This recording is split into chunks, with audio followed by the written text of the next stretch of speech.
today with this? What did you learn today? Tell me what you learned. Not to be monotone. Sorry? Not to be monotone. Not to be monotone. Okay, Yeah. good, good. Let's do that again. What'd you learn? Not to be monotone. All right. Good job. Good. All right. What else did we learn? Have conversation. So, sorry? Have conversation. Have a conversation. Rather than just reading from a script. Okay, good. So have a conversation. Don't just read it. Go directly to the motivation. Look for the motivation. It's the key in everything we do. In fact, if you'll notice, anytime we have a conversation, I'm always going to be asking you, when you tell me, oh, the client this and the client this, and the client this and the client, I'm always going to ask someplace in that conversation, what's the motivation of the client? Where are they moving to? What's going on? If you don't know, it's really hard to move the conversation forward with anyone you're working with. That make sense? Yes. Say yes. Yes. Yes. Thank you. Go ahead. Okay, good job. All right, what else? What else did we learn? Be interested. Be interested. Okay, because when you're interested and you care about them, then they're going to tend to care about you. Great point. Okay, what else? Notice that the first 20 minutes that you said, Mark, how you feel right now, and then after a few times, confidence. The confidence started to build. Okay, so let's talk about that a little bit. So I asked you 20, 30 minutes ago to mark and note where you were and how you felt about yourself, the script, etc. And then we've gone about 30 minutes further. You've had 2 or 3 or 4 times to review this and go through it. Was there a difference? Yes. Yes. Okay, what was the difference? What did you sense? What did you feel? It's more internalized. A little more internalized. Good. What else? Really wanted to know. You really wanted to know. Now, when you really wanted to know, and that started to come across, did you get a better response from the role play partner? Delivering, like I felt what I was saying. You felt it. Okay. And when you felt it, the client felt it? Felt better about it. Good. Good, good, good. All right. What else? If you know what to say next, it's easier for you to listen.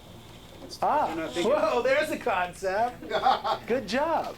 So if you're not worried about what to say next, then you can listen to the client, internalize the answer, and then wherever that goes, have a conversation with the client. Perfect. Great. Okay, what else? I feel like if you stay on the script, because coming off the script sometimes will get you in trouble, and if you stay on the script, it'll keep you aligned with the conversation. Definitely keep you aligned and get you from point A to point B. Good thought. Go ahead. One thing that I felt when I was role playing with Drew, just speaking with a little bit more conviction when you're, doing these scripts, it just kind of helps you know that what you're saying is getting through their heads, and you're expecting them to react a certain way. And when you have that expectation, they tend to respond to it. Yeah. Good. Okay, good. All right, think about this for a second, all right? When we started this, we're working on the expired script. I started by saying there are basically 3 objections. We're decided not to sell. This is for an expired. We've decided not to sell. We've decided to list with the same agent. Or we've decided to list with another agent and we're going to be signing with them. It's basically the 3 objections. And today we were working on one objection, and that is we've decided not to sell. And when you learn the motivation of the client, then you can start working with the client and move them along. Okay? So I want to ask you a question. So we were working on this for 30 minutes or so, 40 minutes, at a fairly high level. Let's start this way. How many times, if you talk to or you make contact with expireds on a daily basis, 5 days a week, how many times a day will you come up with this objection of we've decided not to sell? How many times does that happen in a daily? 4 or 5 times. Yeah. So if you make how many contacts? About 40. So if you make 40 expired contacts? No, about 15 or 20. So 15 or 20 expired contacts, you'll see this objection, you'll hear this objection 3 or 4 times, okay? Something different? That sound right? A little more, a little less? Talk to me. Okay? More? Less? You guys asleep? It's after lunch. It's about right. It's about right? So, okay. So if we get this objection, let's make it easy, 3 times a day, 4 times a week. You call expireds 4 times a week, however many expireds you talk to, but you get this objection 3 times. You with me? So at the end of the week, you've talked to 12 people with that objection. You've had that objection thrown at you 12 different times at the end of the week. So now, throw me a pen, somebody, please. Thank you. So now, let's assume, just for the sake of this conversation, that we work 40 weeks out of the year. Now, there's 52 weeks. I'm giving you 12 weeks off right off the top. All right? Thank you. Right off the top. You're welcome. So that is 480 times in the next 12 months, or 40 weeks in the next 12 months, that you're going to run into that objection. Everybody with me right now? Yes. Okay. If you were to be able to handle that objection at a really high level, like you knew what to say and how to say it, I'm going to ask it to you a couple of different ways. How long would it take you in terms of hours of practice, role play, writing the script out, to learn this at a really, really high level, this particular script, so you could dance with it, work with it, and ask the clients lots of different questions, be conversational, be energetic, be interested? How many hours would that 5 take? hours. You could do it in 5 hours, okay? Do I hear 6? Okay? You could do more, less? More. About how many? 7 hours. 7 hours, okay? You guys can learn this script in 7 hours and know it cold, right? Yes. Everybody with me on this? Okay, so if I said to you, it could take you 20 hours to learn it cold, there isn't anyone here that wouldn't be able to do that, right? Say yes. Yes. Okay, so we said 7. I'm saying 20. With me?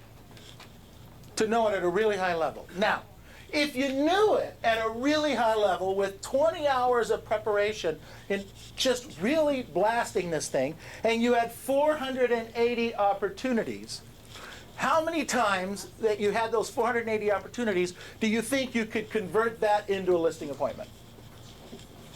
At least 50%? 50%, so that's 240. 25%. 25%, so that's less than that, 125. How many? 10% is 48.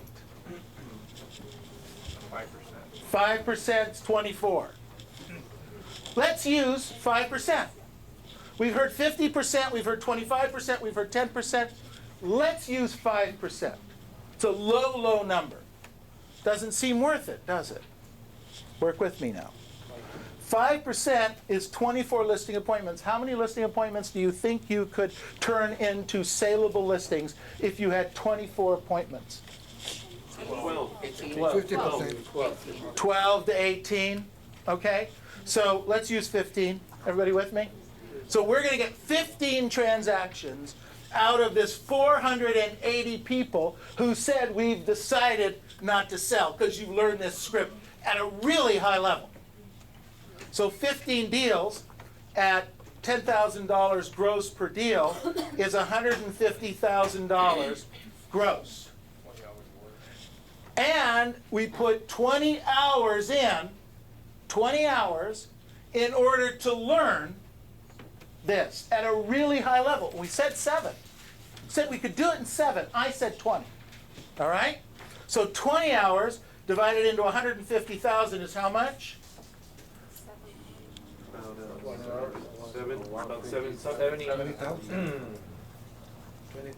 how about $7,500 an hour? Does that sound right? I haven't done the quick math on it. Yep. Okay? $6,000 to $8,000 an hour to learn the script.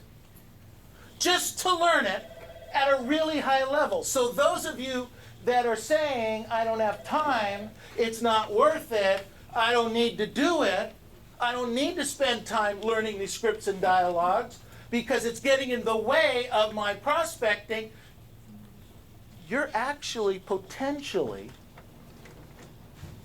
doing work that will yield you in excess of $7,000 an hour. Think about that.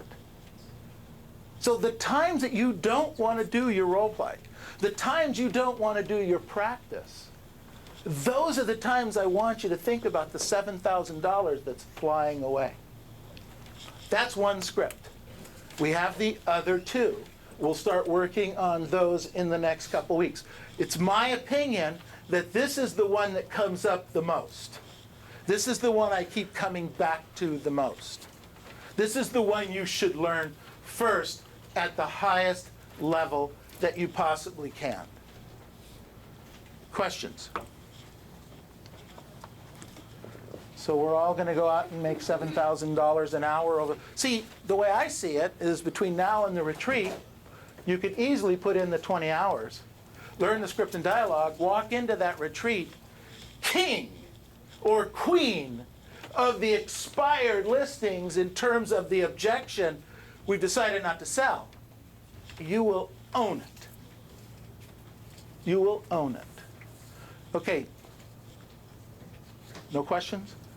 I do have a question, because when you were explaining to us that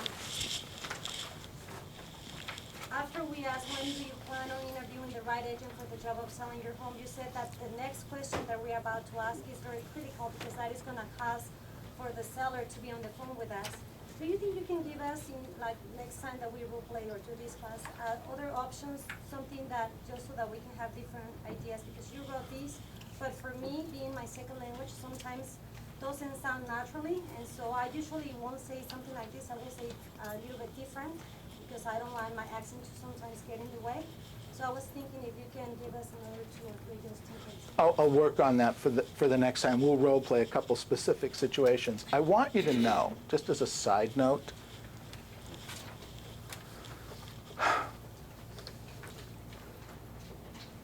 and this is not for just Cara, it's for all of you, whether it's English as a second language, whether it's you come from an abusive household, whether your parents put cigarettes out on you, wherever you came from in life, okay? It's our head that gets us in trouble here. Because if we think we can't, or we think it's an issue, then it becomes an issue. And therein lies a big part of the problem for all of us.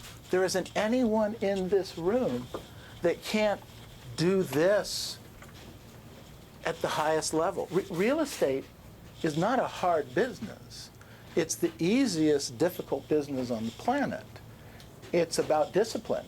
It's about consistencies. It's about doing repetitive boredom. It's about doing things that you don't want to do on days you don't want to do it. All the superstars, the real key there, that's what they do. They work on the days they don't want to work. They put in the day. They put in the work. Here's a question. So, and don't answer this. We just came off of a 4-day holiday. 4 or 5 day holiday. How much time did you put in working on and in real estate over the weekend? Okay? Little bit, a lot, nothing, too much. Sometimes too much isn't good. Sometimes nothing. First of all, let me tell you, always too much is bad. Always nothing is bad. You get it?